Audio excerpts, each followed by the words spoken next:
left until election day, and many, many millions of early votes already in. I did not early vote. I was thinking of doing it, and I didn't. And I probably won't have an opportunity to do so. But in any event,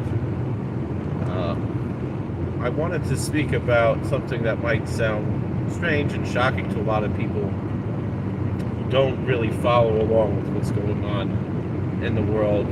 I doubt that's really most of my regular viewers, but I'm hoping that perhaps this live stream could attract some other viewers, similar to how some of my other videos have attracted different audiences, which I appreciate.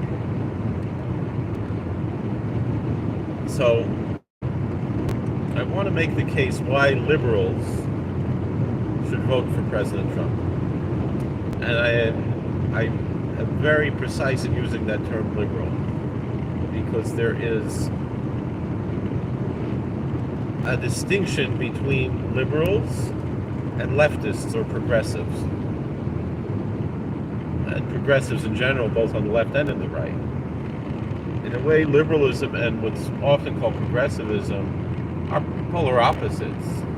A real liberal is someone who believes in freedom and liberty and diversity. The progressive movement does not believe in that, and the left in America is part of that ideology, as it is in Europe and other countries as well. We see many people who were Democrats who still are liberals, who are turning to support President Trump. And I believe that if someone is actually a liberal, as opposed to a leftist or a progressive, that is the best choice. Because the Democrats have demonstrated that they do not want freedom. They do not want liberty. They want to take away the First Amendment. They, not to mention the Second Amendment. Who knows? Pretty soon they might be quartering soldiers. So for that reason, we see Robert F. Kennedy, Tulsi Gabbard, Elon Musk, and other liberals who are supporting President Trump. And the truth is, President Trump himself is a liberal. He supported Democrats for a long time. He was friends with the Clintons. And he was friends with Al Sharpton and Jesse Jackson. And yet, all of a sudden, the media and the left want to accuse him falsely of all kinds of things, including being a racist, which is really ridiculous. Hello. I'm well, thank you for asking. Hello. Hi, thank you for watching. So, for those who just arrived, I'll start a little bit again, although I made some of my thesis clear already. Why President Trump really is the liberal choice, not the leftist choice, not the progressive choice, although progressive is really regressive, but the classical liberal choice. And really, in general, the American right is different than, let's say, the European right and others, is that the supreme ideal of today's American right is liberty, is what we could call classical liberalism. But in many ways, even when it comes to social issues, President Trump is a liberal. He's a liberal on many issues that I might not agree with him on, but I recognize that his liberal approach is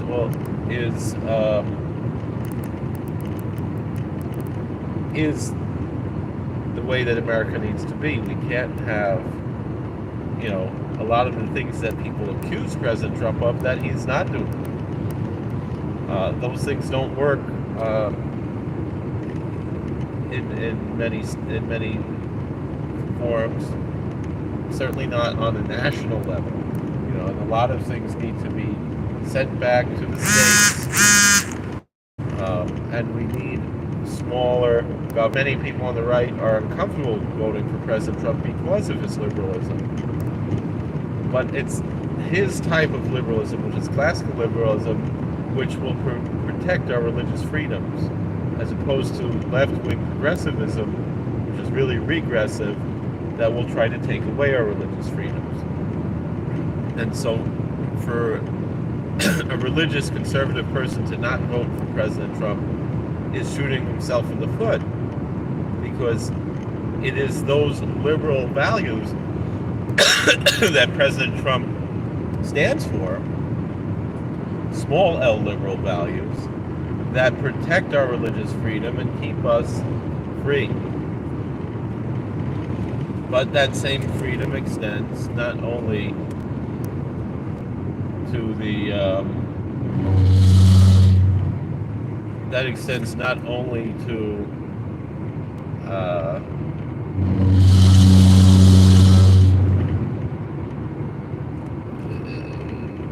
excuse me,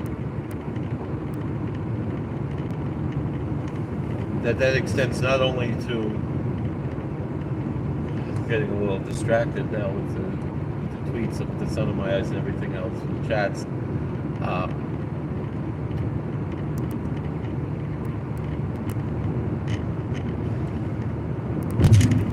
See, that's why I don't have a talk show. I'd like to have a talk show, but I'm not.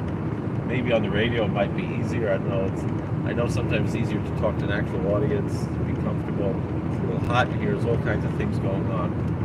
But anyway, if we don't have the freedoms that President Trump is protecting, we'll have nothing. You know, we are really at risk of Third World War. If, God forbid, Kamala Harris has 4 years, I don't think it's going to even take that long. We're at risk of, they might restore the draft. Remember, it was the Republican President Nixon that took us away from the draft.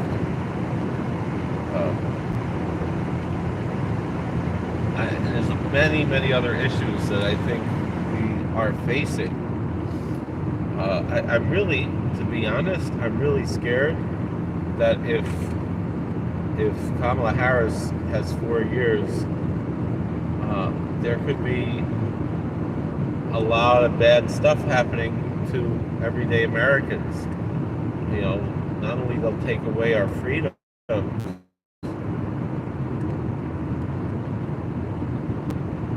but they will, I think, start bringing back internment camps. And I think those of us who disagree politically with the Democrat Party might be finding ourselves in internment camps, and maybe worse. You know, it's been going on for a long time within the deep state, plans to lock people up and perhaps even make death camps, and I'm really scared that that's what's going to happen. You know, we've already seen what happened over the past few years and how things have changed so quickly. I really think we might find ourselves in a very dangerous situation, God forbid, if Kamala Harris has 4 years in office. I don't even think it'll take that long. But what I mean is, if she's elected, I don't know how much damage she might do if Biden is out of the picture, if he resigns or something else, just to let her be president in the meantime until President Trump takes office. God willing, we hope and pray that he should win, and we have to act. But my point is, if you're thinking of not voting, you have to vote. This is too dangerous a situation. We've already seen how bad it's gotten. We've seen how bad it's gotten in other countries where religious freedom has been taken away. And so if you believe in civil liberties, even if you don't agree with other people, you know, I see this fellow here, he's not being disrespectful, and he's sharing his faith with me, and I appreciate it. Thank you. I know you care about me, and I know you believe that. And that's wonderful, and I support with all of my heart. You're right. Even if you would do it in a disrespectful way. This is America, and we have freedom. We have the First Amendment that protects those freedoms. So I'm not offended at all that you're trying to bring me into your faith because you really believe that. I don't believe it for various reasons, and out of respect for you, I'm not here to offer my apologetics why I disagree with that particular statement. But I do appreciate and I do encourage anybody of any religion to be stronger in their faith.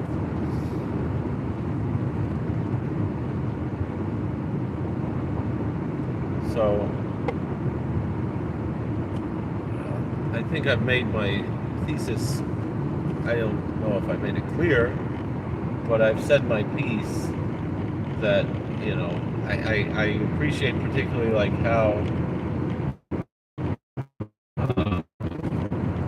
RFK, before they decide they're going to support President Trump, that they cannot bear the possibility of Kamala Harris winning the presidency. It is too dangerous. We've gotten so far, and the craziness of how everyone has gone to the left. The American right has certainly gone paradigmically to what would be colloquially called the left, but the right, they're not leftists. And President Trump is certainly a centrist who doesn't run any particular party line, but he has a lot of liberal views and a lot of conservative views and a lot of just unique Trump views. He's not a racist, he's not a bigot. He's there to help everybody, and his policies have been shown to be successful and to give everyone the opportunity to grow and to have prosperity and success. His policies have also been effective in peacekeeping. So there's a lot to do, but we have to vote. We have to vote. We have to vote for President Trump. It's too dangerous. If you're someone who generally supports leftist views, don't vote for Kamala Harris. Vote for Jill Stein or Dr. Cornel West or someone like that. But please don't vote for Kamala Harris. She's too bad. But if you are someone who wants to vote against Kamala Harris, but thinks President Trump is too liberal, that's really stupid. Because we're not playing a game here. This isn't Bush versus Clinton. This is a paradigm shift in what America is now. I personally believe President Trump is the perfect candidate right now for this time in history. I might disagree with him on one or two things, but we need to keep Kamala Harris out of office. As much as I love President Trump, and I think he's great, I think Kamala Harris is much worse than President Trump is good. Kamala Harris is dangerous and evil, and she will destroy this country if, God forbid, she gets elected. She is even worse than Biden, if that was even possible. Certainly much worse than Obama or Clinton or even Jimmy Carter, who's definitely worse than Clinton. I don't know if Jimmy Carter was worse than Obama or not. And it's not just about Jewish interests. It's about American and world interests, about world peace. It's about prosperity, about the economy, but it's also about freedom. And liberals should believe in freedom and diversity. And the left is not about freedom or diversity. It's my way or the highway. That's how they do it. And it's not good for America, and it's not good for America, it's not good for the world. America is, as Reagan said, that shining city on the hill, obviously quoting from the Christian Bible, from the Sermon on the Mount. But that is what we are. For better or for worse, whether we like it or not. We cannot, as in the Bible, we see the story of King Saul, where Samuel told King Saul, "You might be small in your eyes, but God made you the king, the prince over his people." And that is the place where America is and has been for the last 50, 60 years, since World War II, really. And even to a certain extent before that, maybe even to the 1890s. And so therefore, if we don't take care of this, we're in trouble. Thank you for watching. God bless. Please like, share, and subscribe, comment. We'll see you later.